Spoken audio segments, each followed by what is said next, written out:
It's time for Transformers Tuesday, and oh boy, this is a controversial opinion, but I think Earthrise Arcee is actually good. There, I said it.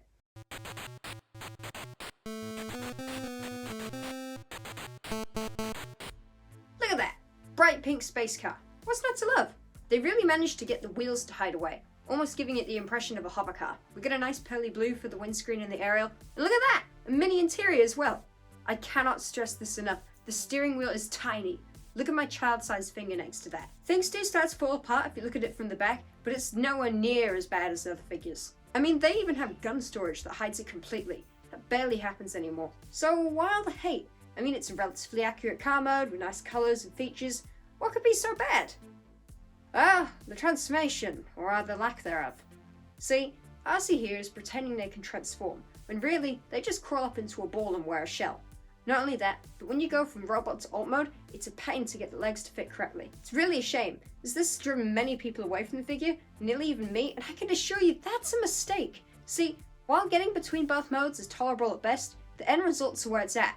Well, once you remove the shell, that is. This robot mode is what got me to want this toy. See, while others argue the 2014 Thrilling 30s Arcee is much better because their transformation is more involved, you can't deny one looks cleaner. I mean, even though you just take half a car off her and put it to one side, still means they don't have half a car hanging off them. That shell goes on to become a hoverboard. Sure.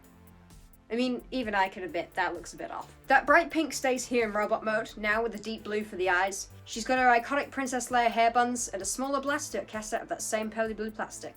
Now, it's a bit hard to do a review about a figure that everyone hates, because I've seen so much negativity, I never hear the good parts brought up. I want to change that. You see, the build of the toy is brilliant, a problem plaguing a lot of Transformers in recent years.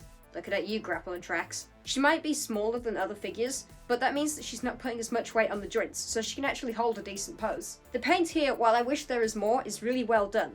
Painting white is a pain at the best of times, and over pink plastic no less. She scales well with the others, and because she has less kibble, random vehicle mode junk, she looks so much more clean than the other ones. A look I hope will one day get while still integrating the alt mode more. It almost feels like people only hated on this toy so hard because it wasn't quite at the same level as the others and thought it would make a better video to yell about that. I do agree she has issues, but I don't think that means you should pass up this figure.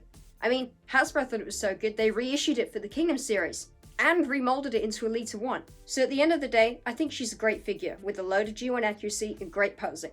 If you can't find her for a decent price, give Elita a go. She has all the positives of Arcee, plus extra paint to really bring out those details. So yeah, thank you for watching me speak my opinions. Feel free to disagree in the comments and check out my other videos. This is mainly a Makers channel, so give those a look as well.